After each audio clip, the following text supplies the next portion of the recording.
In a quiet village, a young boy with spiky black hair stands with a wooden stick, puffing out his chest as he declares, "I'm a wizard." He thrusts his stick towards a young blonde-haired girl who plays along, screeching like a beast. The boy shouts, "Eat my magic, you monster." But she retorts with equal enthusiasm, "I'm a monster, I eat wizards." Taking a deep breath, the boy grips his wooden stick tightly, preparing to cast his imaginary spell. He brings the stick down with a solid thwack right on the girl's head. She immediately cries out, "Ouch." The girl, clutching her head, tearfully asks, "How can you hit me for real?"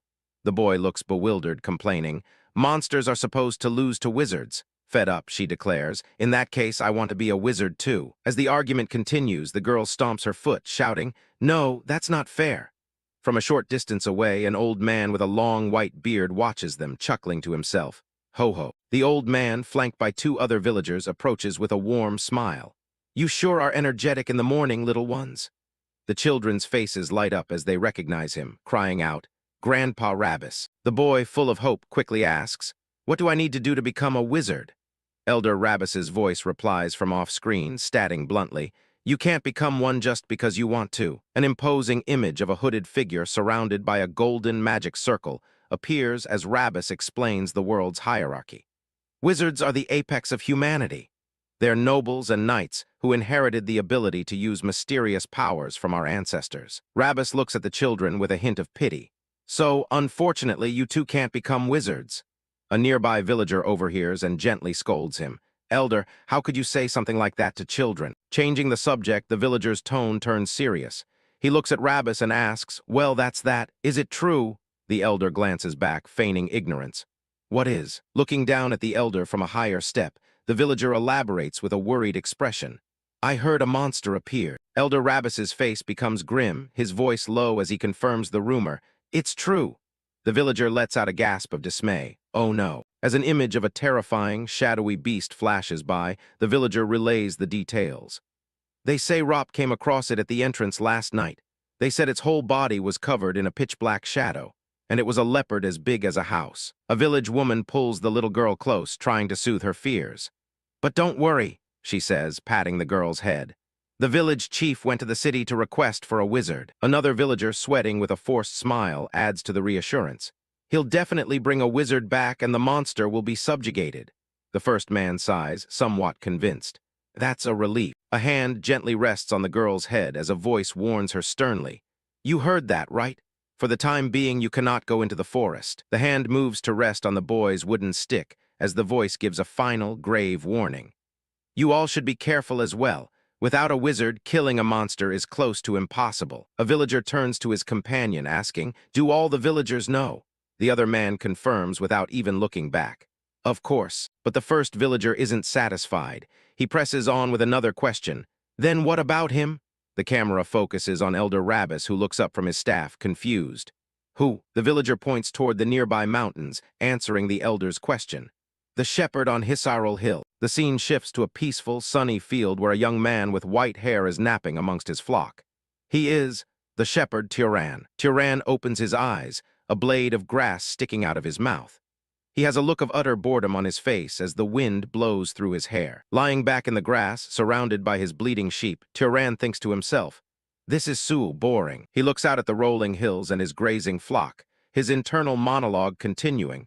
The same scenery. An image of his lonely barn flashes in his mind as he concludes his thought. The same day, over and over. Turan sighs, resting his head on a fluffy sheep. He mutters to himself, "At this rate, I'm going to forget how to talk." Suddenly, a disdainful voice speaks from above him, looking down with contempt. "Pathetic brat." It's Elder Rabbis, who has arrived on the hill to find Turan lazing about. He scolds him. "The sun hasn't even started to set, and you're already slacking off." Without even looking at him, Turan waves him away. "You're blocking the sunlight. Move." Rabbis glares down, insulted by the response. "You have no manners." Rabbis presses on, asking, "Are you still holding on to that incident from back then?" Turan, still lying down, nonchalantly asks, "That incident?" Turan's eyes narrow slightly as he clarifies. "Ah, you mean when my mother died and you tried to quietly turn the sheep into shared property?" Hearing this, Rabbis clears his throat awkwardly. Turan sits up, his expression hardening. "Yeah, if that's what you mean, then yes. I'm not generous enough to share my mother's inheritance, you know." Turan tells the elder off directly. We're not close enough to be asking how we're doing, so if you came here, say what you want and get lost. Rabbus explodes in anger, shouting, "You little brat." Turan's face becomes a mask of cold fury, his eyes sharp and threatening as he glares at the elder. What? Startled by the shepherd's intensity, Rabbus finally gets to the point. A monster has appeared. Turan rises to his feet, his attention now captured. A monster. While stroking one of the sheep, Rabbus explains, "They say it's a leopard as big as a house. Rop found it. I'm on my way back after telling the villagers." Turan smiles faintly, petting one of his own sheep. "That's a serious problem." Rabbus looks at him, bewildered by his calm demeanor. "You're not scared, though, even though you're the most likely target around here." Rabbus turns to leave, still perplexed by Turan's lack of fear. "I don't know what kind of guts you've got. Anyway, the village chief went to the city to request a wizard, so be careful." As he walks away, Rabbus finally admits his true motive, though he can't bring himself to face Turan. "I came because I was worried about you." But the shepherd sees right through the facade, calling him out. "You're not very honest." Turan continues to provoke the elder, turning his back on him. "Why can't you just say you came because you were worried about the sheep, not me?" Rabbus is left sputtering in rage. "You." A smirk plays on Turan's lips as he dismisses the fuming elder. "Old man, if you're done talking, get lost already." He glances back with a look of pure disgust, delivering one last verbal blow. "Your breath stinks so bad my nose is going to rot." As Elder Rabbus stomps away in a huff, Turan watches him go with a slight, satisfied smile while calmly petting one of his sheep. Once the elder is gone, Turan's expression turns serious as he contemplates the news he just heard.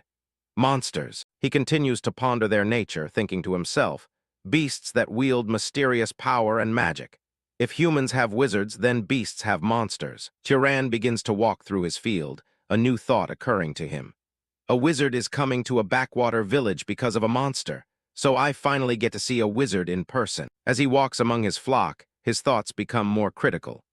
But if it's a rural village chief calling them, there's a good chance they won't be anything special, even if they're a wizard. Despite his skepticism, a flicker of curiosity appears on his face.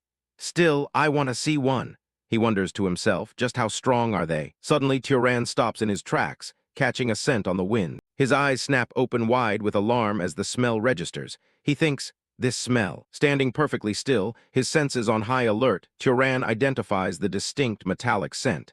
It's blood. The sun begins to set, casting a golden glow over the entrance to the forest. Without hesitation, Turan's feet carry him towards the woods, stepping onto the dirt path that leads into the trees. He follows the scent into the darkening forest, his instincts guiding him. He thinks with certainty, I'm sure it was this way. He pauses for a moment, sniffing the air again to confirm the direction of the strong, coppery smell. Deeper in the woods, he comes to an abrupt halt. He turns his head, his expression grim, as he spots something just off the path. Turan looks down at the gruesome discovery, the mangled, blood-soaked body of the village elder. He recognizes him instantly. Rabbus. His initial shock gives way to a grim understanding. "He told me to be careful, yet goes in first," he mutters, connecting the dots. His gaze sharpens as he begins to analyze the scene. So the source of the blood smell was Rabbus. Turan examines the scene, his mind racing as he touches his chin in thought. This isn't a wound an ordinary wild animal could make. Looking at the brutal gashes on the elder's back, he comes to a grim conclusion. It has to be the monster. Suddenly, a sound from the darkness whips his head around, his eyes wide with alarm. A massive, monstrous paw with long, sharp claws and a glowing yellow orb steps out from the shadows. The full form of the beast emerges, a giant, shadowy leopard-like creature letting out a low growl. Turan turns to face the source of the sound, his back to the viewer as he confronts the unseen threat. The monster reveals itself fully, a terrifying house-sized leopard made of shadow and smoke, its eyes and markings glowing with a malevolent yellow light. It lets out a ferocious roar. The scene cuts to a question hanging in the air, a memory of a child's innocent query. How strong is a monster? On screen, the same young boy from the start of the chapter asks his father at the dinner table, "Is it true even adults can't beat it?" The father replies grimly, "They're insanely strong." The father places a plate on the table, explaining the harsh reality. "If ordinary adults like me rush it, you won't even be able to collect my bones." The boy looks down, dejected. "So even you can't beat it." The boy's face is filled with worry. "Then what will happen to our village now?" His father reassures him as he serves him a pancake. "Don't worry." Patting his son's head with a warm smile, the father explains the village's plan. The village chief will bring a wizard, The wizard will subjugate the monster. The boy's eyes shine with renewed hope as he asks, "The wizard won't lose, right? The wizard will punish the monster, right?" The father's smile is full of confidence. Of course, they're great beings born with the power of magic. With the conviction of a fairy tale, he declares, "They'll kill the monster with a single word," as an image of the roaring beast flashes on screen. Back in the present, Turan stands perfectly still, his expression unreadable as he faces the massive shadow leopard. A deadly glint appears in his eye, sharp and focused, as he sizes up the creature before him. The command, "Die," echoes through the air as the monster lunges forward, only to be abruptly pushed back by an invisible force, its confusion palpable. A close-up shows the monster's head as golden energy crackles around its roaring maw, gathering for a strike. Turan focuses his will, a powerful red aura beginning to pulse around him as he prepares to unleash his magic. Turan looks slightly perplexed as he adjusts the collar of his shirt. "Not working," he murmurs to himself. The monster continues its furious charge, undeterred by Turan's silent command. Realizing his mental command failed, Turan raises his voice and issues a firm, verbal order. "Stop." His word has an immediate effect. The charging monster screeches to a halt, its claws digging into the dirt just inches from him. Turan smirks, a newfound confidence in his eyes. "I knew killing it wouldn't work, but it can't even be stopped," he says, as if testing the limits of his own abilities. The monster heaved against the unseen power holding it back. It tried to lash out at Turan with a heavy claw, its body popping and snapping in sheer rage. It bares its wicked teeth, letting out a low, menacing growl of defiance. With just a graceful sidestep, Turan caused the giant beast to overshoot its mark. His expression turns grimly determined. "In that case," he says, a plan forming in his mind. He reaches down and picks up a small, ordinary-looking stone from the ground. Turan pulls out his slingshot, declaring, "A shepherd should do what a shepherd does." The monster, having recovered, begins to charge once more. With the beast rushing toward him, Turan places the stone in his sling and utters his first command. "Harden." The stone glows with magical energy as he prepares to release it. His own eye begins to glow with an intense golden light as he issues his second command. "Become faster." He spins with incredible speed, building momentum for his attack. His foot digs into the ground, anchoring him as he prepares to unleash his powerful shot. With his eyes blazing, Turan yells his final command, "Pierce through." He unleashes his sling, and the stone erupts forward, wrapped in a powerful vortex of blue energy. It tears through the forest like a meteor, a streak of light aimed directly at the monster's head. The stone finds its mark, slamming directly into the side of the monster's head with incredible force. Blood and shadowy fragments erupt from the point of impact. However, a closer look revealed that the bullet's energy beam had only torn through a fragment of the beast's skull. The stone and the energy surge tore backward, leveling a stand of trees and sending up a cloud of dust and debris. Fresh from a near-death experience, the monster bared its fangs and swung its talons, lunging at Turan to make quick work of him. A wicked grin spreads across Turan's face as he reveals his strategy. "I'm aiming." The shot follows the stone's trajectory as it arcs through the air, now hovering directly above the monster's head. His voice echoes over the scene of destruction as he lands the killing blow. For the head, the impact caves in the monster's skull completely. Turan stands calmly amidst the aftermath, his work complete. He looks down at the monster's corpse, its head completely obliterated. "This is my first time using it on a monster," he remarks casually. Looking over the gruesome scene, he ponders the cleanup. "Should I toss it into some valley or something?" He clicks his tongue in annoyance, blood spattered on his face. "Tusk, those village bastards sure put me to work." After the battle, Turan stands alone, blood splattered on his face. He clicks his tongue in annoyance, thinking to himself, "Tusk, all that for those townsfolk." With a steady gaze, he reaffirms a secret he's kept hidden for years, a fact that defines his very existence. "I am a wizard." His mind drifts back in time, recalling the exact moment his life changed forever. "I realized that I had special abilities 8 years ago." The memory shows a small boy, his younger self, sitting on the floor, effortlessly making tools and logs float with a strange blue energy. "When I was 10. Young Turan turns back, his face beaming with the innocent pride of a child discovering something wonderful. He shouts excitedly, "Look, the logs are flying." He calls out again, "Mom!" his voice echoing in the house as his mother appears, her back turned to him. He eagerly demonstrates more of his newfound talents to her. "I can make fire and I can make wind." Back in the present, the memory is still sharp in Turan's mind. But his mother's reaction wasn't what he expected. Instead of joy, her face was filled with terror as she screamed, "Stop it!" he would later recall. It was the first and last time my mother got mad at me. At her shout, the magic dissipates and the objects clatter to the floor. Confused, the young boy whispers, "Mom." His mother's voice cuts through the silence, firm and serious.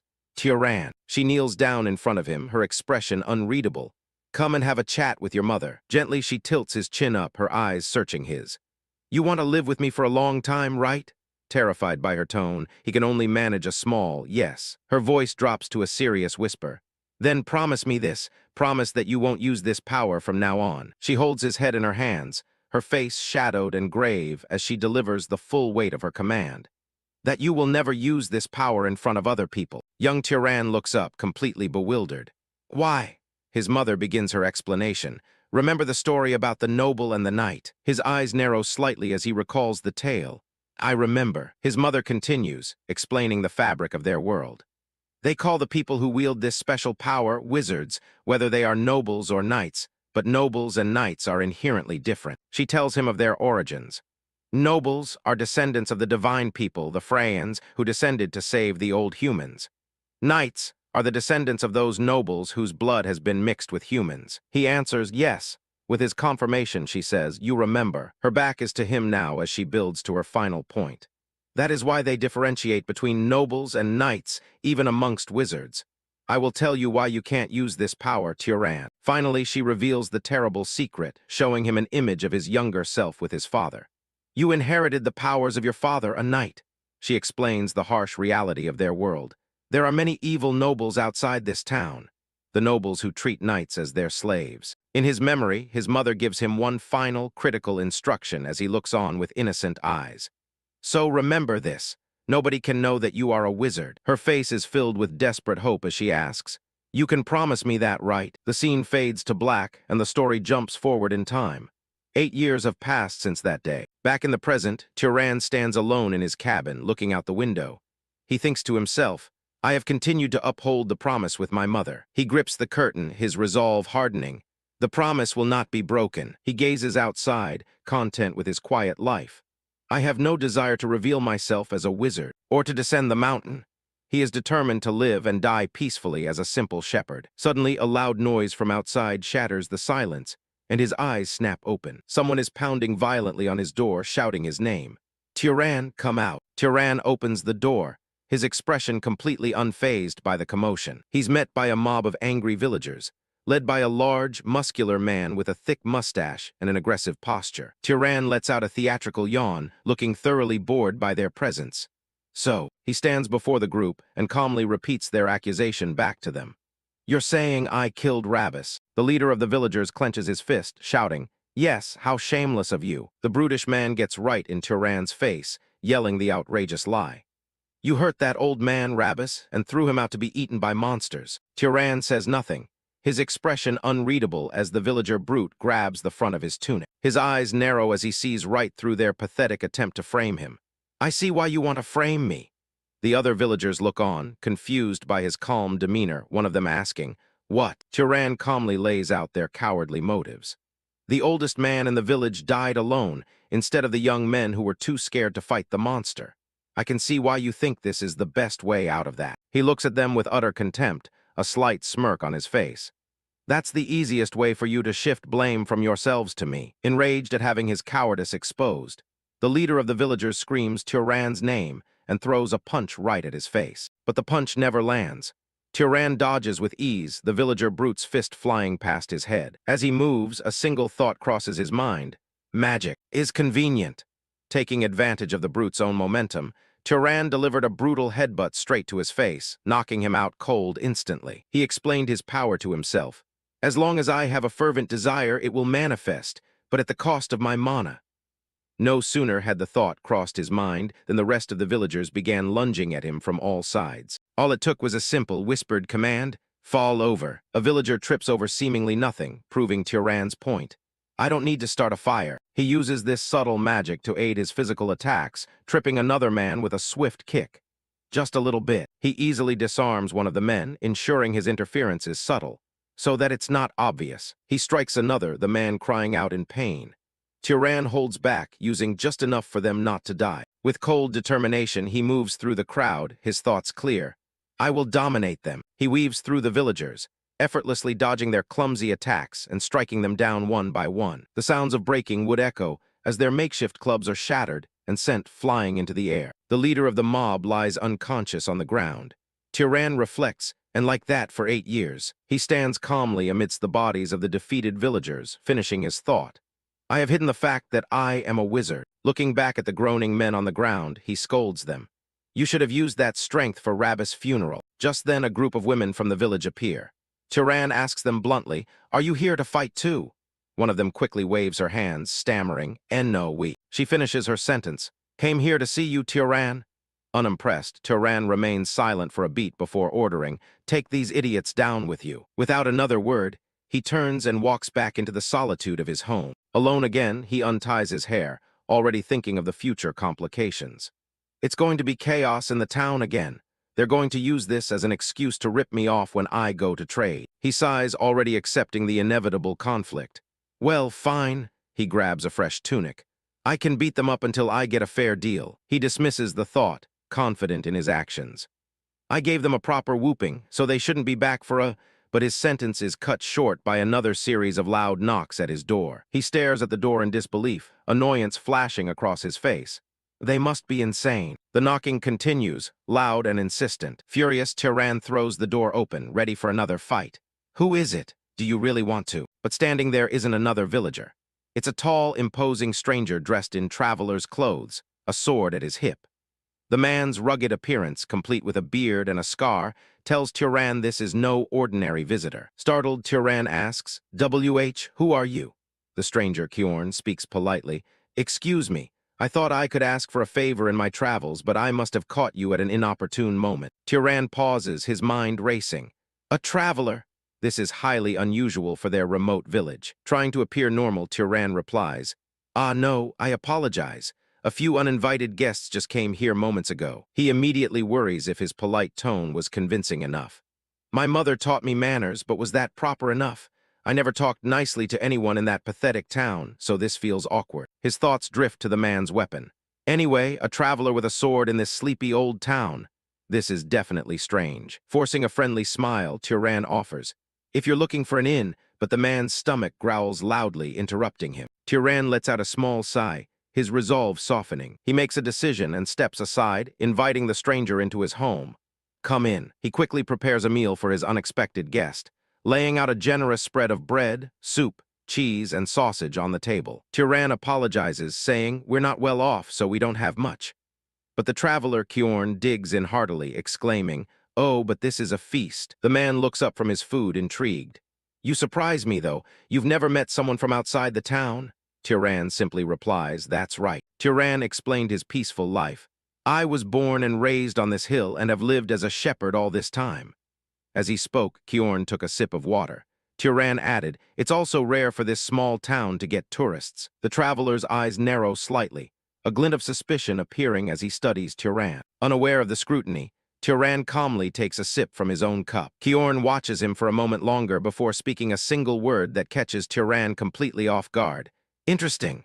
Tyran looks up, confused. Huh, Kjorn noted. For someone who grew up here as a shepherd, you are quite well versed in manners. Your parents must have taught you well. Tyran replied, I learned from my mother, but she died a few years ago due to an illness. He offers his condolences, unaware of the turmoil inside Tyran. She raised a proud son like you, so I am sure she resides among the gods in a palace in the heavens. Tyran gets up from the table, trying to move the conversation along. Kjorn says, I want to thank you once again. Tyran simply replies, I just live the way my mother taught me. Tyran changes the subject, asking, But what brings you all the way out here to this country town? Kjorn, holding a piece of dried meat, answers, I was asked a favor. Tyran looks back, curious. A favor? Kjorn explains his mission. They were looking for someone to take care of a monster puma. Then Kjorn drops a bombshell, his gaze fixed on Tyran. I am a wizard. The revelation hangs in the air, leaving Tyran stunned. Tyran quickly puts the pieces together. You must be the wizard our village elder talked about. Kjorn confirms, That's right. Having answered Tyran's question, Kjorn turns the conversation back around, a sly look on his face. Can I ask a question now? Tyran hesitantly agrees. Sure. Kjorn begins his interrogation, listing the things that don't add up. I sense a monster in this area, but I don't see a monster. Turan's calm facade begins to crack as Kjorn continues. What's even weirder is that you know about the village elder and the monster, yet you seem calm and aren't running away. Kjorn presses him, chewing on his jerky. If the monster went for a human, it would be you. Aren't you scared? He continues to pick apart Turan's story. You seem awfully brave for a shepherd who has never left this town. Leaning forward, his eyes burning with intensity, Kjorn asks the one question Turan has dreaded his entire life. Who are you? The word hangs in his mind, the secret he has guarded for so long. Wizard. As Kjorn's question hangs in the air, Turan is thrown back into the memory of asking his mother. Why can't anyone know that I'm a wizard? He remembers her simple, terrifying answer, because of the bad nobles. And his own innocent confusion, bad nobles. His mother's words from that day echo in his mind, explaining their world's cruel hierarchy. If nobles are shepherds like us, then knights are like the dogs that nobles keep. The memory of a powerful noble standing before his followers flashes in his mind as he recalls her warning. They might treat you with love, like family, but they can sell you off or sacrifice you if necessary. The memory of her face, filled with desperate love, is crystal clear. I don't want that kind of life for you, Turan. You want to keep living with your mom, right? He had agreed without a moment's hesitation. Yes. His mother's voice rings in his memory, her words firm and unwavering. Then remember this. Nobody can know that you are a wizard. She had warned him of the greatest danger. Especially other wizards. If they find out, they will separate us and turn you into their shepherd dog to be discarded at any moment. Back in the present, Turan's expression hardens. He knows what he must do to uphold his promise. The chilling thought crosses his mind. To avoid being found out as a wizard, you might have to kill people. The thought hangs ominously in the air as he stares at the unsuspecting wizard sitting at his table, a new and dangerous resolve solidifying in his eyes. In the dimly lit cabin, an older man sat across the dining table as Turan silently calculated his next move. To keep the fact that I'm a wizard from getting out, he asserted to himself, I might have to kill him. The younger man's expression remained unchanged as he thought to himself. So this is what it comes to. His gaze was fixed and piercing. A cold silence hung in the air until the man's voice cut through it, demanding, Why aren't you answering? The man remained focused, his eyes locked onto Turan as he waited intently for an answer. He quickly broke into a wide, apologetic grin, scratching the back of his neck. If you make a face like that, it just makes my joke awkward. A bead of sweat trickled down the younger man's face as he processed the words, questioning. A joke. The young man stood, admitting, I'm sorry, I don't really have a good sense of humor. But the older man quickly corrected him. No, that's not it. I'm the one who should apologize. I think I flustered you. The young man explained. It's my first time hearing a wizard joke, so it caught me off guard. The older man smiled, saying, Your reaction was so entertaining that I took the teasing too far. He then extended his hand warmly. Come to think of it, we still haven't introduced ourselves properly. Nice to meet you. With a friendly expression, he introduced himself. I'm Kjorn, a wanderer. The younger man took his hand, replying, I'm sorry, I should have introduced myself first. As they shook hands, he gave his own name. I'm Turan, a shepherd. Over a shared meal, Turan mentioned his age. I'm 18 years old this year. Kjorn replied with a surprising fact of his own, and I'll be 75 this year. Turan looked surprised. You really don't look that old. Kjorn explained, wizards age more slowly than ordinary people and they live longer. Turan grew curious. How did you end up becoming a wanderer? Kjorn answered. After serving the Arabian family for 60 years, I left. Kjorn continued, a wistful look on his face. In my later years, I wanted to roam from place to place without settling down. Turan smiled, remarking, That's pretty romantic. Turan's smile remained as he reflected internally on the simple pleasure of sharing a harmless conversation. As he watched Kjorn grin, his thought continued, enjoying this time with a good person like this. The warm light of the candle illuminated the room as Turan came to a pleasant realization. He hadn't realized how much he missed simply sharing a harmless conversation with a good person, thinking to himself that he didn't realize it could be this enjoyable. Lost in conversation, they hadn't noticed how much time had passed until Kjorn looked towards the window, surprised. Wow, he remarked. It's already gotten this late. As the new day's light began to filter in, Kjorn stood up from the table. You're right. I didn't even notice the sun coming up. I should get going. He placed a single, shining coin on the table. This is Arabian silver. It's the purest among silver coins, so it should more than cover the cost of the meal. Turan accepted the payment, saying, I'll accept it gratefully. I hope your hunt goes smoothly. Kjorn paused at the door, turning back to add, don't act like we'll never see each other again. With a final glance over his shoulder, Kjorn walked out into the dawn, joking. I might come by a few more times to mooch off you on the way, you know. As morning broke, sunlight washed over the peaceful hillside overlooking the village. Out in the fields, Turan's sheep grazed quietly under the bright blue sky. Turan gave a single firm command, gather. Instantly the sheep perked up, their heads turning in his direction. The entire flock obediently began to walk towards him, assembling as he stood watch. As he watched over his flock, Turan reflected on his encounter with Kjorn. It's the first time I've met another wizard, but more than that, how long has it been since I had a conversation that felt this comfortable? He gently stroked one of his sheep, thinking about the ease and humor that naturally seeped into his way of speaking. More than any adult I've ever met in my life. A memory surfaced of Kjorn returning with a small animal in his arms, announcing I'm back again. The thought concluded with certainty. He really was a good person. Standing amidst his flock, Turan mused. I always thought knights were just emotionless hunting dogs used by arrogant nobles. A gentle breeze rustled his hair as a new thought troubled him.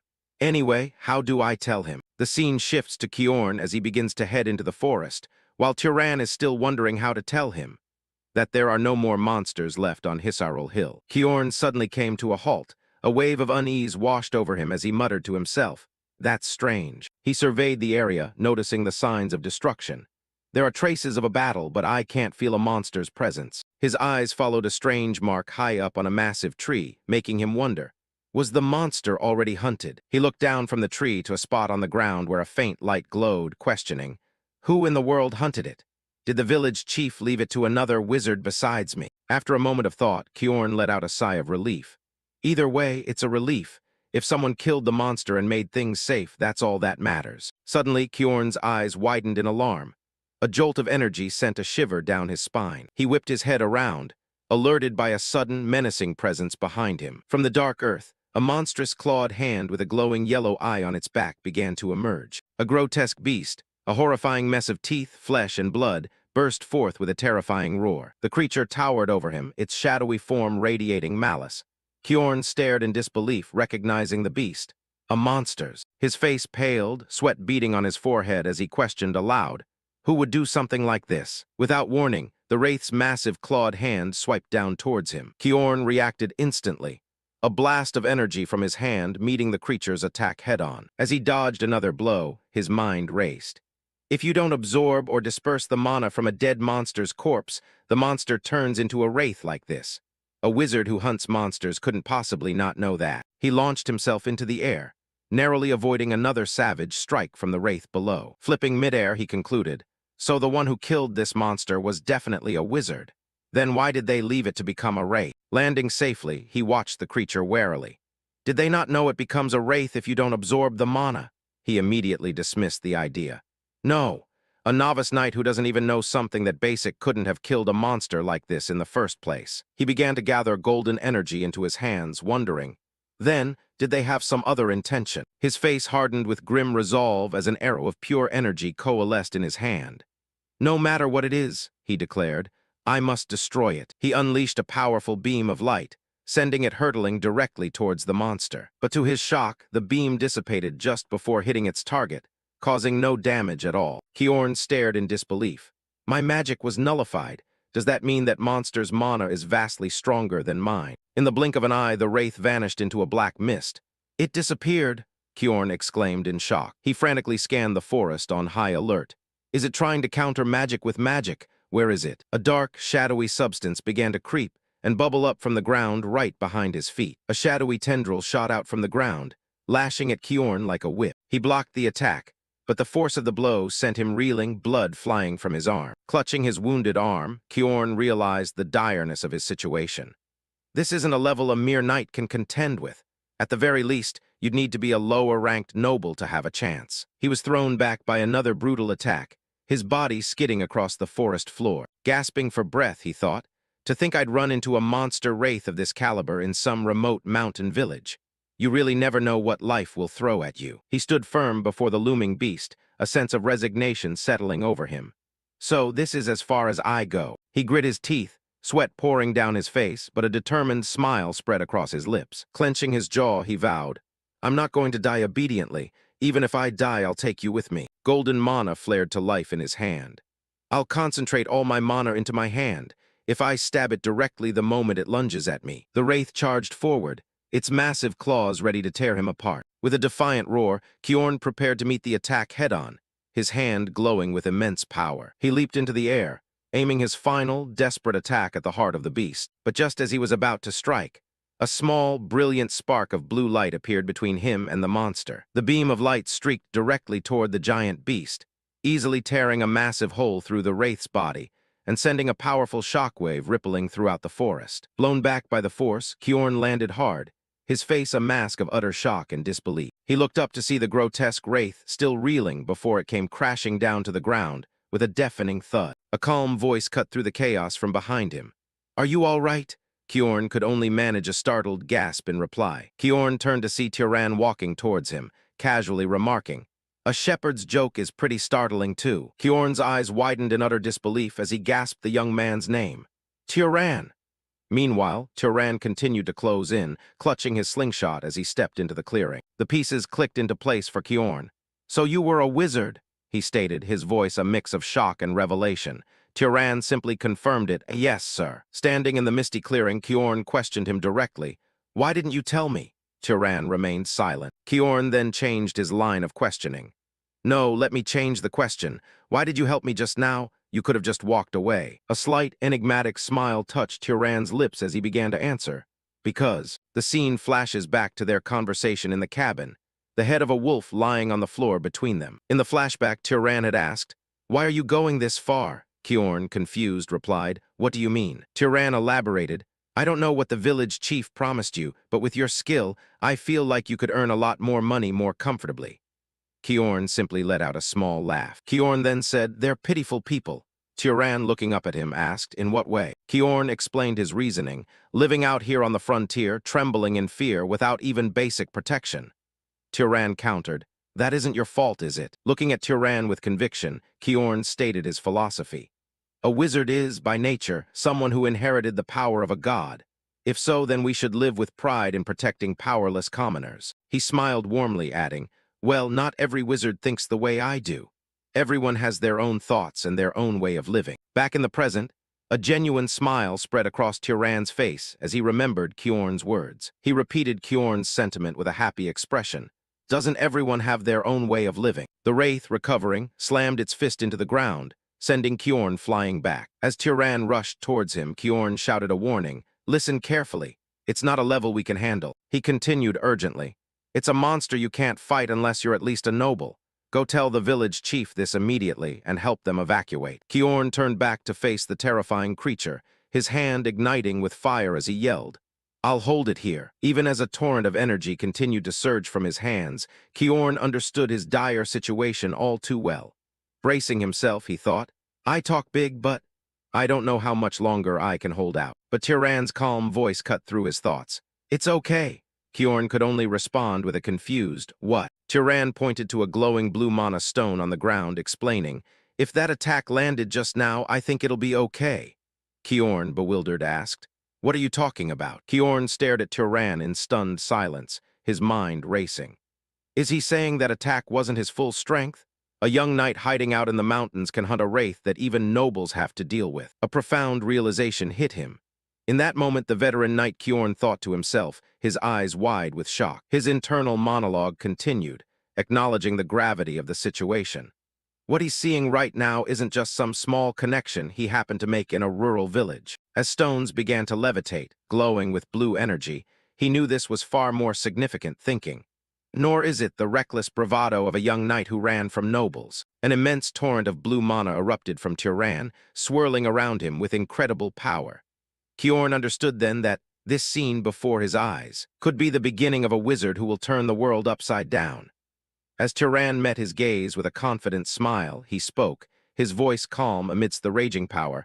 I was curious about my limits too. As the giant wraith looms over him, Tyran braces for a fight, a whirlwind of energy gathering around him. A confident smirk crosses his face.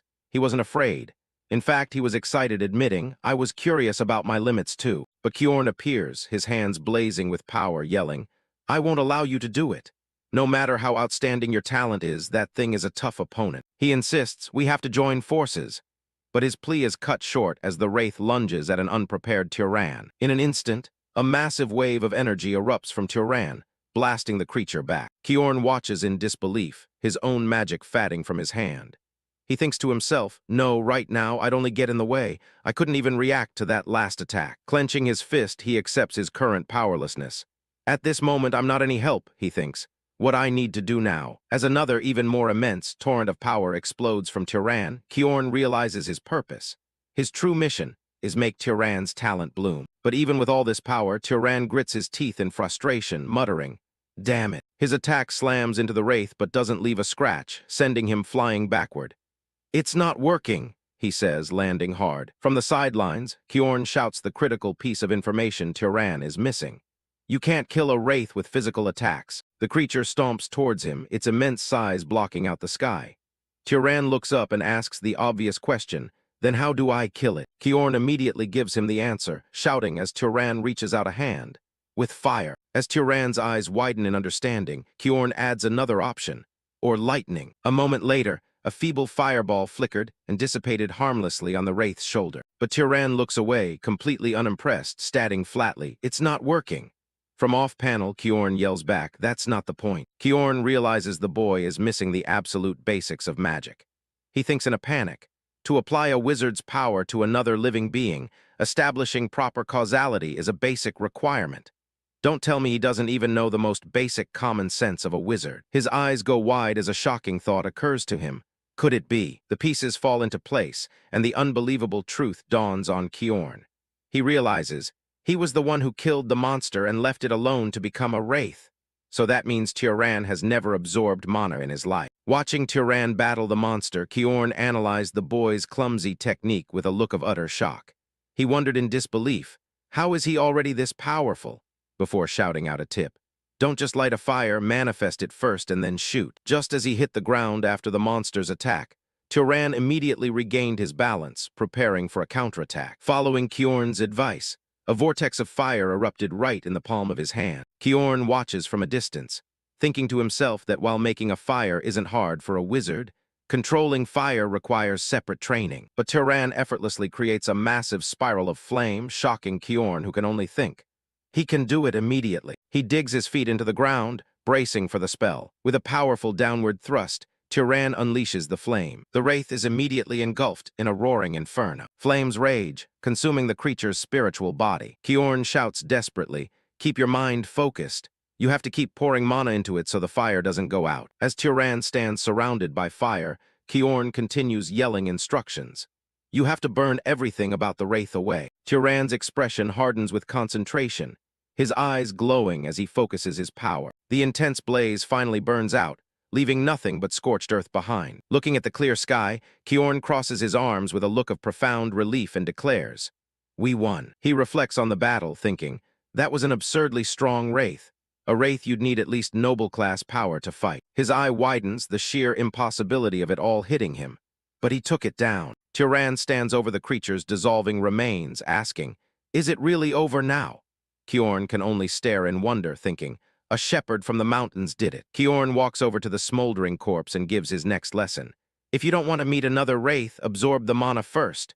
Tyran, clueless, asks, how do I do that? Kjorn gives a simple instruction. Imagine yourself draining something into you. Tyran reaches out his hand toward the mana leaking from the corpse and agrees.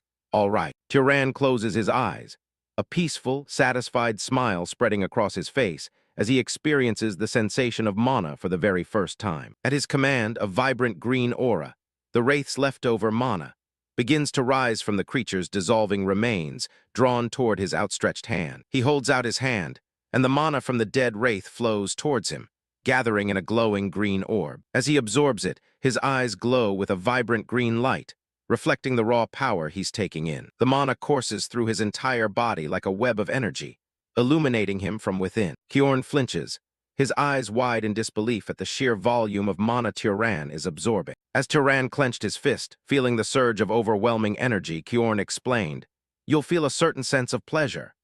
Meanwhile, Turan was still reeling from the excitement of the sensation, thinking, I still can't believe it, even though I'm seeing it with my own eyes. He asks for confirmation. So this really was your first time absorbing mana? Turan looks at his hand, still processing the new sensation, and quietly answers, yes. Kjorn's mind races as he processes the information. After one's first awakening, mana grows slowly with age. The best way to grow is to kill monsters or wizards and absorb their mana. The implication of Turan's power becomes clear. But this was Turan's first time absorbing mana, and yet he's already able to handle magic at that level, meaning his innate potential is on a different league. Looking at the boy who is still staring at his own hand in wonder, Kjorn comes to a staggering conclusion about his identity, thinking, which means this young man is. He calls out to him directly, Turan. The shepherd turns, answering, yes. Kjorn bows his head respectfully.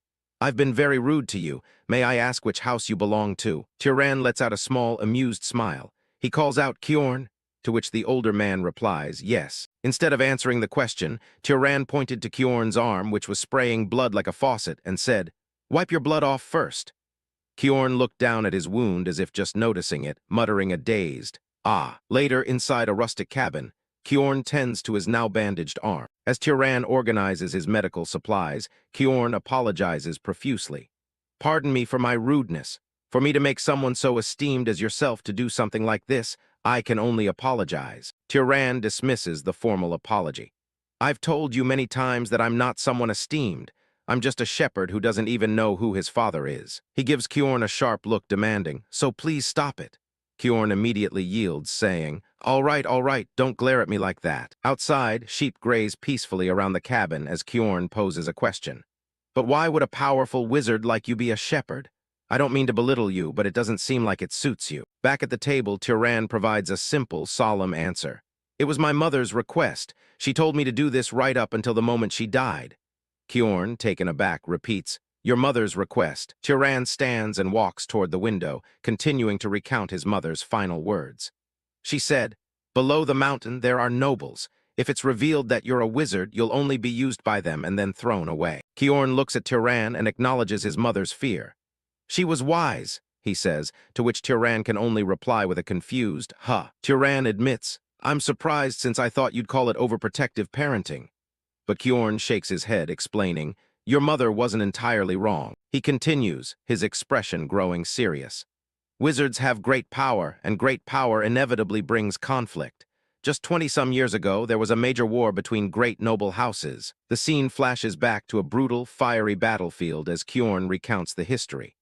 It was the war between the House of Arabian, which I served, and the great House of Zahar. So many people died in that war. The weight of his words is heavy. Out of roughly 3,000 Arabian knights at the time, more than 900 died. Nearly a third of them died. He looks away, the pain still fresh in his memory. Sadly, everyone close to me was in that third.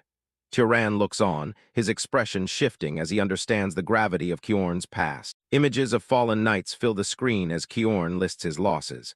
My friend Denver, who always said that he'd open a laundry shop once the war ended. My teacher Hartman, who scolded me, saying I still had so much to learn. The most painful memory comes last, showing a grievously wounded warrior. And my beloved wife and son. They were all massacred by House Zahar, and I alone survived. Bringing the story back to the present, he concludes, that's why your mother was right to an extent. A knight's life can vanish more easily and more meaninglessly than a commoner's. Kjorn's tone shifts, but the one thing she was wrong about was your aptitude.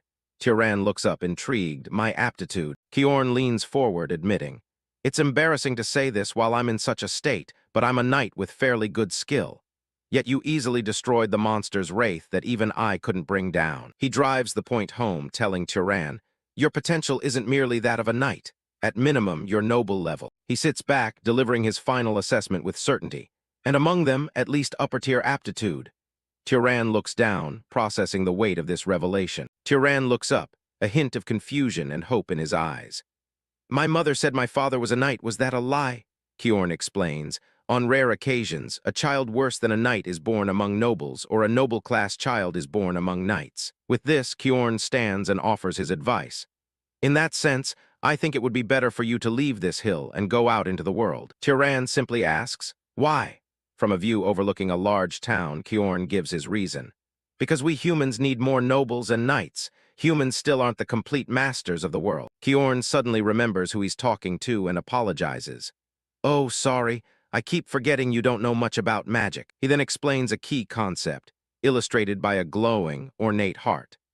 A bloodline ability is a trait nobles inherit from their ancestor, the Freyans. Whether or not you have a bloodline ability is also what separates nobles from knights. Summoning a small flame, Kjorn asks Tyran to think about what makes him special. Was there any spell that felt unusually easy and simple when you used magic? Or some outstanding ability you have that doesn't need you to use magic? Tyran clenches his fist, trying to clarify. It's not that I'm strong, right? Kjorn dismisses this, explaining, just having mana makes a wizard's physical abilities stronger. He's asking about an innate, unique talent, not the standard boost all wizards get. Tyran thinks for a moment, then offers, I have a good nose, and I'm pretty good at throwing stones. Kjorn immediately latches on to the first part. If your sense of smell is exceptionally good, you can consider it a bloodline ability. He continues to analyze, saying, being skilled with thrown weapons is one of House Arabian's traits. It's a fairly common trait, though. They continued their conversation about the world of magic, with Tyran occasionally urging him on, go on, tell me more. To which Kjorn would simply reply, all right. After a long conversation, Tyran began to feel uneasy as Kjorn's face darkened with a horrifying realization. He stammered, I see. Confused by the sudden change, Tyran asked hesitantly, Sir. As Kjorn turns away, clenching his fist in sudden anguish, Tyran asks, why are you suddenly acting like this? Kjorn looked back at him, his eyes shining with curiosity, yet he answered grimly. I think I know, he said. Tyran pressed further, which house are my abilities closest to? Tyran asks the question, which house is that? As Kjorn's expression turns to stone. From the doorway of the cabin, Kjorn reveals the truth. A great house. The image of his dead family flashes in his mind as he speaks their name. Known as pursuers or hunters, he spits out the name of his mortal enemies, his own face screaming in agony in his memories. House Zahar, the one that fought a war with House Arabian. Tyran's face was a mask of sheer shock and disbelief, as the chapter drew to a close amidst absolute chaos, leaving a haunting question hanging over everything they had just discussed. A single name echoed in Tyran's mind, a name that changed everything. House Zahar, the great House Zahar. The weight of those words sent a chill down his spine. His gaze fell upon the man he'd saved, his voice trembling as he asked, You're telling me I'm from the same bloodline as the Elder's enemies? His mind raced. What should I say to him? Should I apologize? But these are the actions of relatives I've never met who are practically strangers. A calm voice broke through his turmoil. Tyran. The boy looked up, muttering, Elder. Kjorn placed a comforting hand on his shoulder. Don't make such a worried expression. Seeking to clear the heavy air, Kjorn remarked, It's not like you were part of that war yourself. Yet Tyran remained unsettled, a sense of guilt lingering as he replied, but still. Kjorn smiled gently, explaining, It's an adult situation. If we try to wash blood with blood, the fighting will never end. Tyran looked at him intently, asking, Don't you have regrets? Kjorn simply replied, About what? About telling me to go down the hill. Tyran clarified as they stood together on the vast, open field. Kjorn's expression grew serious. If you go down the mountain and pursue power, you'll inevitably end up joining the Zahar family. You have outstanding abilities, after all. But I trust your character, Kjorn stated, catching Tyran off guard. Sorry, Tyran asked, confused. Kjorn continued, I'm talking about the goodness in you since you saved me. Even while revealing an identity you'd hidden your whole life. Rather, if someone like you joined the Zahar family and rose to a high position within it, perhaps it could prevent such a terrible war from happening again. Tyran listened in silence, a new resolve forming in his eyes. Kjorn turned and started walking away. Well, either way, there's no need to think too seriously about it. After all, it's not like you've decided right now whether or not to join the Zahar family. But Tyran's voice cut through the air, firm and clear. My thoughts are clear now.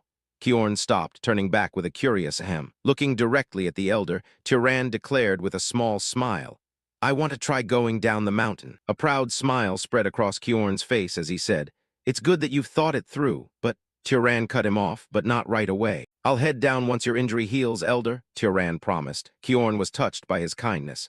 How kind. I'm merely a bit scratched. Truly, you're a really good person. And so, while Kjorn recovered, Tyran's training began. The quiet days were filled with new knowledge. As his body recovered, Kjorn began to teach Tyran the fundamentals of magic. To use magic, you absolutely need mana. That's why mana is commonly called the key to omnipotence. Tyran repeated the phrase, the key to omnipotence. Kjorn clarified. It's not a truly omnipotent power as the name suggests, but to use magic, you need mana that matches it. They sat across from each other at a round table as Tyran asked, what is the standard for mana that matches magic? Kjorn assured him. I'll explain that right now. Kjorn held up 3 fingers.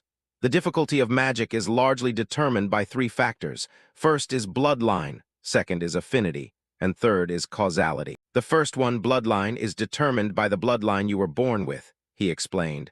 This applies to most nobles who aren't knights. Tyran listened intently. Kjorn gestured to his bandaged hand. For example, it would be difficult for you to heal my wounds with magic, right? Tyran agreed. Yes, but for the Ravista bloodline from the south, it's something they can do even without training, Kjorn said, a map of their territory appearing in his explanation.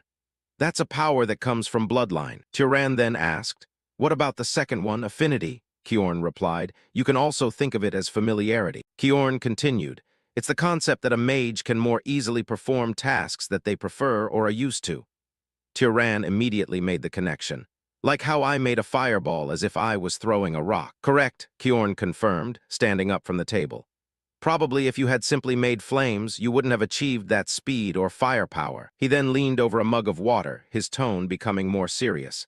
And the last one is most important, causality. Even I don't fully understand it. Kjorn posed a question. What do you think would happen if you tried to kill me directly using mana? Tyran responded hesitantly. Probably some light would shine from my head and that would be it. As he spoke, he channeled mana into the mug, causing it to glow. That's exactly the phenomenon that occurs from a lack of causality. The water in the mug began to boil and bubble. When there's no appropriate cause for a desired outcome, and when what needs to be achieved is excessively difficult, that's when this applies. Tyran watched from his seat, turning the concept over in his mind. I think I understand what causality is a bit, he said thoughtfully. He elaborated, imagining flames erupting from the mug. If I wanted to kill you rather than spending mana wishing for death, I would need to provide a cause of death, like creating and shooting flames, right? Because creating and shooting fire is more natural than directly lighting one. Kjorn's face lit up with excitement. Exactly, you could have become a scholar instead of a mage. But Tyran had another question. But I can control ordinary animals as I wish, so why is it that magical beasts need something like that? Kjorn's answer was simple. That's because of their mana. The conversation fell silent for a moment as they absorbed the complex ideas. Outside, one of Tyran's sheep looked in through the window, watching the 2 men talk. Finally, Tyran let out a thoughtful sigh. Magic isn't easy, huh? He reflected on the lesson, concluding, an excellent mage knows not just how to use mana, but the principles and situations behind it as well. His mind, however, was already moving on to the next logical question. Now that I think of it, Tyran asked, does the Zahar bloodline also have special magic? Kjorn looked at him. They're skilled in stealth and tracking. Kjorn gestured for him to try. Try it once. Tyran simply replied, okay. Tyran closed his eyes, focusing his intent. I don't want to be seen by others. I wish neither sound nor smell could be detected. A faint shimmer of energy enveloped him as he channeled his innate magic. Kjorn watched, his expression unreadable, wondering to himself, did it work? Suddenly, the spot where Tyran had just been standing was empty. Not a single sound, nor a trace of his presence remained. Kjorn's eyes widened slightly in surprise. You succeeded. I can't see you. He couldn't hide his astonishment.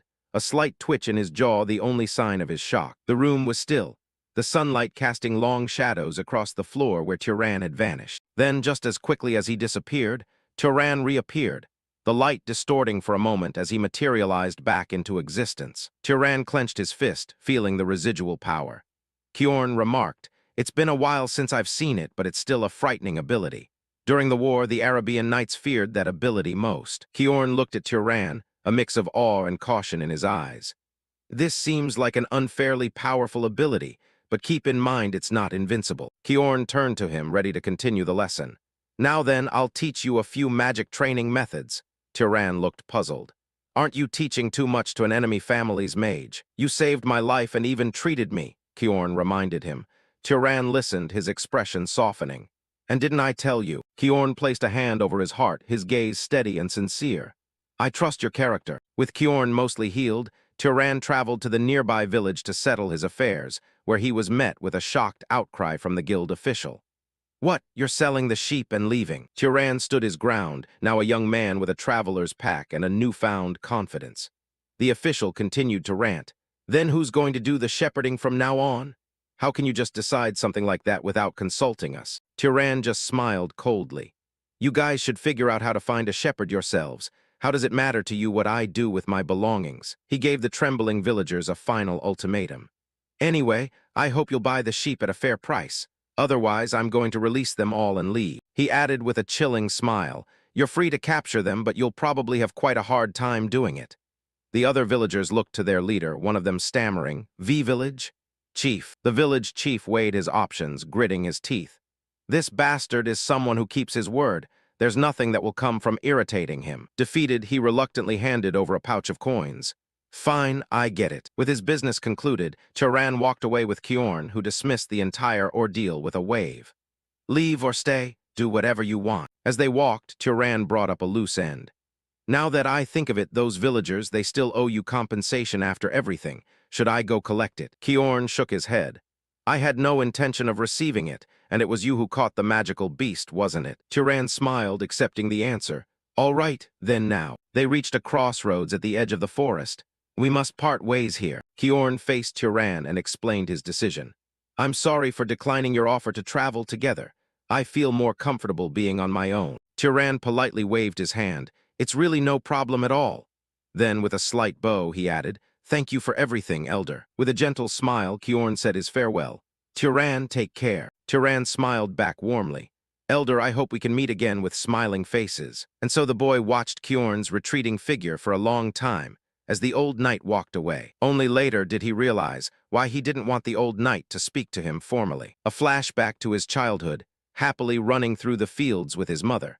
Although he never lacked affection from her, the boy had secretly been yearning for a father figure, someone who could be a role model for what kind of man the boy should become. With his farewells said, Turan began his solo journey, his footsteps kicking up dust in a barren wasteland. The wind howled through the desolate canyon, a lonely and imposing landscape stretching out before him. He pulled up his hood to shield himself from the harsh winds and continued his solitary march forward. The strong gusts whipped around him, but he pushed on, undeterred by the harsh environment. But then his eyes snapped open. His sharp senses suddenly alerted him to a nearby presence. He spotted a group of hooded figures in the distance. Are they traveling merchants that go from village to village? He wondered. Good, he thought, changing his direction to head straight for them. Let's ask for directions. He walked towards the group, who stopped and turned to face him as he approached. The man at the front with a rugged beard and an eye patch spoke first. Who are you to block our path? Turan replied calmly. I'm traveling alone. May I ask about the nearest city? One of the hooded figures answered, If you follow the road we came from, you'll reach a city called Mure. Turan nodded, though a flicker of confusion crossed his face. I see. He turned to leave, his back to the group. Thank you for telling me. But a firm voice stopped him in his tracks. Wait! One of the men stepped forward, blocking his path. The man sneered, You're just going to leave after getting information.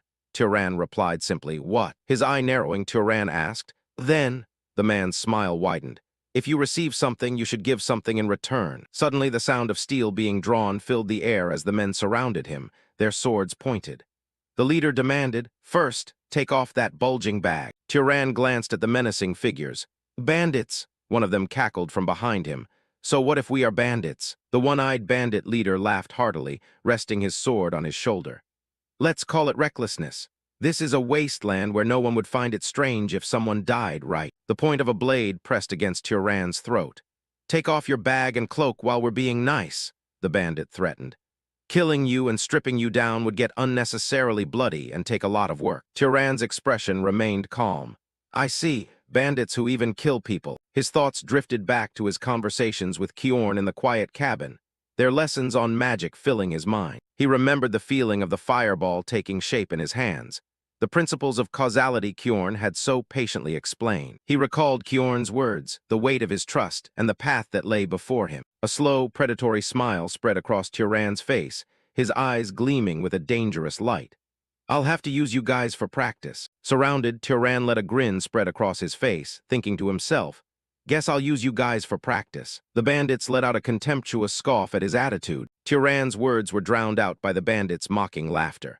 One of them jeered, This lunatic talks as if he's some kind of wizard or something. And another chimed in, "Right on, boss." In response, Turan simply raised his hand, as a faint green energy began to gather around his palm. He uttered a single word, "Wind." In an instant, a powerful gust erupted outwards, sending the bandits screaming as they were thrown off their feet. Turan analyzed his new power, realizing, so instead of just generating wind out of air, shaping it with my hand and amplifying it uses far less mana. The bandits struggled to their feet, completely stunned. What the hell? One of them gasped. Turan, too, was surprised by his own strength, thinking, I didn't know I could whip up wind this strong with so little mana. He wasn't finished. Turan pulled out a small vial and with a flick of his finger, drew the water out of it with his magic. The water droplets instantly froze in midair, forming a sharp and deadly ice shard. He held out his hand, and several more ice shards materialized, hovering around him like deadly projectiles. Seeing this, the bandit's face filled with pure terror. In a flash, one of the ice shards shot forward, piercing straight through a bandit's body as he let out a final scream. Turan looked at the ice still swirling around his hand, unimpressed. Wasn't this supposed to be a skill that's useful when there's a lot of water nearby? He thought. Honestly, just throwing stones feels faster and stronger. One of the surviving bandits fell to his knees, begging for his life. We didn't know you were a wizard. Please just forgive us this once. While the leader fell to his knees, begging and promising, we'll give you anything you want. Please just spare our lives. The rest of them took advantage of his distraction, preparing to launch a sneak attack. Turan knew exactly what these treacherous bandits were plotting. He simply raised his foot and slammed it hard onto the sand. With a heavy thud, the sand behind him instantly surged upward, forming jagged stone pillars that impaled the treacherous thugs in an instant. Their devious trick was cut short. The leader could only look up in utter despair, whispering, "Impossible." Before them, Turan stood unharmed, while the rest of their group were impaled on massive stone pillars that shot up from the ground. The bandit leader's last thought was a shocked question. They're all dead. Now only the leader remained. Turan stood over the man and said, "Let me ask you one thing." The terrified bandit immediately replied, "Why, yes, wizard, I'll answer anything." Turan questioned him, "Why did you attack me without a plan? If I'm a traveler walking alone, I could be a wizard just like now." Turan's eyes narrowed as he gave his answer, "Because you bowed your head." He could only exclaim, "What?" at such a ridiculous reason. The bandit explained, trembling, "Even when we spoke to you rudely, you bowed and greeted us, so we assumed you were an ordinary person." Turan's expression softened slightly. "Thanks, that taught me something useful," he said. Hearing this, a flicker of hope appeared in the bandit's eyes. Then, will you really spare me?" he asked desperately. But his hope turned to horror as he looked up and saw a single drop of water hovering right above his forehead. As he made his decision, Turan remembered the words of his mentor, Kjorn. "Turan, from now on, you're going to meet a lot of people. And there's something I absolutely want to tell you." The memory continued, showing a younger Turan preparing to leave. Kjorn's voice echoed in his mind. "Never show mercy to scum like bandits, the kind who don't hesitate to harm others to profit." Kjorn had continued, "The reason I'm saying this so firmly is..." And now, looking at the carnage around him, Turan thought, "I think I understand the reason." Standing over the body of the last bandit, Turan understood Kjorn's lesson completely. Because a life I spare out of pity could end up harming 10 good people. With the deed done, Turan looked up at the sky, his expression resolved. "I've stalled long enough." He began to walk again, following the path left by his enemies. The road the Merchantstern bandits dragged their cart along, those clear wheel tracks cutting across the sand, he observed. As he walked alone through the vast desert, following the trail, a single thought burned sharply into his mind. He looked down, the full weight of his actions hitting him. I killed people. He replayed the moment in his mind. He felt guilt, but he couldn't just let them go because Kjorn's warning came back to him. Kjorn's logic was undeniable. People who could, without hesitation, decide to rob and kill for profit would target others again at any time. As he walked, his resolve hardened. Like wheel tracks in the desert slowly fatting as weeds grow over them, Turan's chaotic heart gradually settled as he recalled Kjorn's teaching. His long journey through the desert finally came to an end as he crested a hill, seeing a new landscape spread before him. And then, he arrived in a new world. He stared out at the sight, a look of wonder spreading across his face as he took it all in. "Wow," he breathed. In the distance, a massive city with a castle at its heart sprawled across the landscape. "So that's the place," Turan said, finally laying eyes on his destination. The small city Murray. As Turan walked into the city, He was immediately struck by the bustling crowds. This is my first time seeing so many people crowding around, he thought, taking in the unfamiliar sights and sounds of the lively market. He looked up at the towering buildings, marveling at their construction. Even the architecture is completely different from the village. Walking through the main street, a sense of excitement and reality washed over him. Now it really feels like I've come to a city. Needing directions, Tyran approached a nearby fruit stand. "Excuse me," he said to the merchant, who replied with a cheerful, "Oh, welcome." The merchant asked, "What can I get you?" Tyran waved his hand dismissively, replying, "Ah, I'm not a customer." He recalled Kjorn's simple advice for traveling. If you reach a city and need a place to rest, look for an inn. No matter the village or city, there's usually an inn. But the moment the merchant heard he wasn't buying, his friendly demeanor vanished. He waved him away, snapping, "If you're not buying fruit, get lost." Tyran was left speechless. Tyran was taken aback by the sudden hostility. Why is he acting that rude? He wondered. Is it some unspoken rule in cities that you have to buy fruit before you ask questions? Deciding to play along, he pointed to the red apples.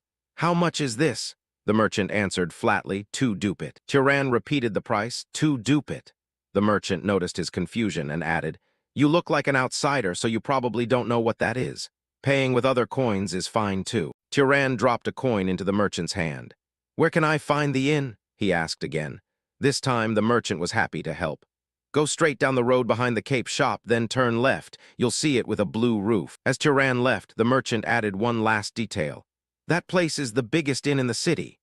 Following the directions, Tyran soon found himself standing before a building with a large sign that read, "Pub and Inn." As he walked in, a cheerful blonde woman greeted him from behind the counter. "Welcome to our inn."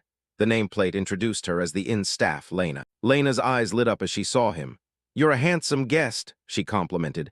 Tyran, unfazed, got straight to the point. "How much for a night?" With a pleasant smile, Lena clasped her hands together and announced the price, 16 dupit. Tyran simply nodded. "I'll stay." As he handed her a pouch of coins, Tyran added, "More importantly, there's something I want to ask." Lena looked at him curiously. "Something you want to ask?" He looked at her seriously and asked his question. "Is there a monster nearby with a bounty on it?" Lena seemed surprised by the query. A monster. Tyran's goal was clear in his mind. He recalled Kjorn's advice, thinking, "I need to kill monsters and absorb their mana," and he said hunting monsters would earn money too. He waited for an answer, but Lena just stood there, a strange, knowing smile on her face.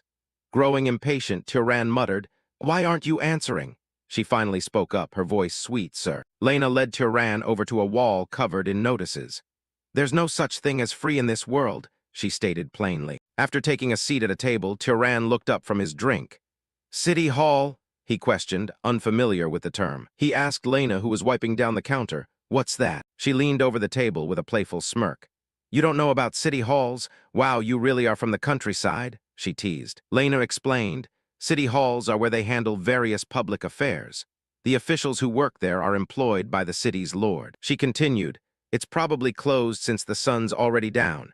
If you want to find a monster bounty, go to City Hall tomorrow." Her curiosity piqued. Lena asked, "So are you a monster hunter too?" Tyran, still clueless, replied, "What's a monster hunter?" She shared a local rumor with him. "People say that if an ordinary person hunts monsters, they become a wizard. You want to become a wizard too, don't you?" Just as she was about to dismiss the idea, saying, "Of course, anyone who believes in such superstitions is an idiot." A hand suddenly dropped onto his shoulder, and a voice echoed her words with a question. "Superstition, you say?" That booming voice simply barged into the conversation. "It's a real fact that you can become a wizard by killing monsters." A large, muscular man clapped a hand on Tyran's shoulder, declaring, "I saw it with my own eyes." The man was introduced as Midden, a monster hunter. Lena was shocked to see him. "Midden, you're alive," she exclaimed from across the room. He laughed heartily, shouting back, "I told you I'm not dying until I become a wizard." Midden gave Tyran a friendly but firm pat on the back, saying, "This." Tyran, annoyed, brushed his hand off. "Oh, excuse me." Midden apologized with a grin. Tyran stood up, his interest piqued. "More importantly, could I hear more about what you just said?" Midden confirmed, "The part where you can become a wizard by killing monsters." Resting her chin on her hand with a bored expression, Lena eavesdropped on Midden's theory. "Wizards get stronger when they hunt monsters. By the same principle, if an ordinary person kills a monster, they can become a wizard." Midden proudly presented his party.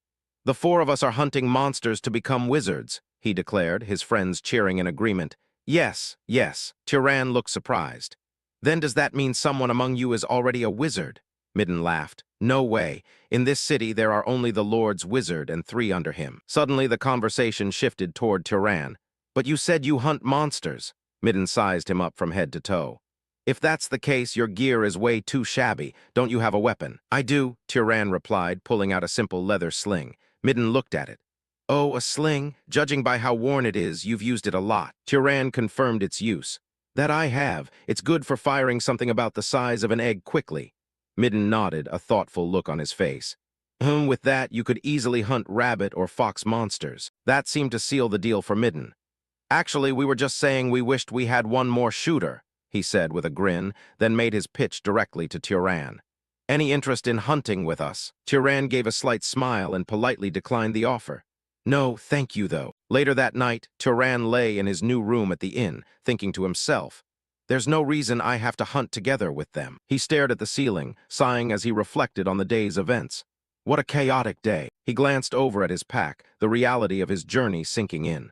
I still can't believe I actually left the village. Raising his hand, he watched the blue glow of his mana dance around his fingers, wondering, what's going to happen from here on? Suddenly, a quiet knock at the door startled him from his thoughts. He sat up alert. Who is it? He called out, but received only silence in return. The silence immediately put him on edge, reminding him of another one of Kjorn's warnings. That's right. Even at an inn, I shouldn't let my guard down. In the memory, Kjorn had told him plainly, a city isn't automatically safe. To which Tyran had simply replied, I see. Kjorn had pressed the point one last time. Never let your guard down.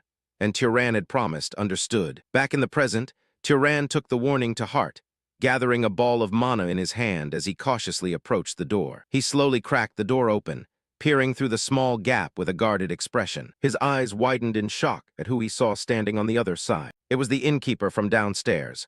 Elena, he asked, completely surprised. She greeted him with a warm smile. Were you asleep? She stepped inside, explaining, I thought the room might be cold, so I came to keep you warm.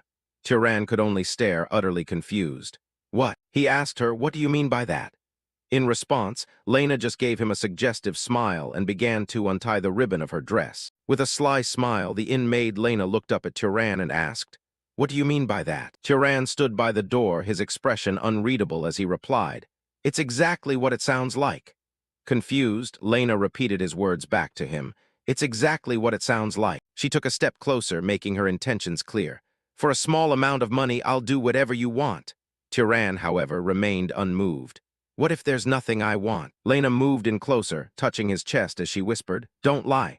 I can tell just by looking at your face. At her words, Tyran's face went completely placid, taking on the serene, untroubled expression of a stone Buddha. Lena's confident demeanor instantly vanished, replaced by a look of utter shock and bewilderment. A memory flashed through Tyran's mind, an older man, perhaps his master, shouting a desperate warning. Don't do it. He remembered the man's lecture, the bleating of sheep in the background. You always have to be careful within maids and prostitutes in general. Most of them carry sexually transmitted diseases. The memory continued, the man's stern face warning him. We have strong disease resistance, so it's not a problem for us. But if you're careless, you could pass it on when you're with another woman. Don't let desire trap you into doing something you'll regret. Shaking off the memory, Lena stomped down the stairs, clearly frustrated by his rejection. Tyran watched her go, thinking to himself, so cities aren't easy to live in either. The fruit shop earlier and now Lena too. He fell back onto his bed, contemplating the nature of the city. To think they put a price on even small bits of information and conversation.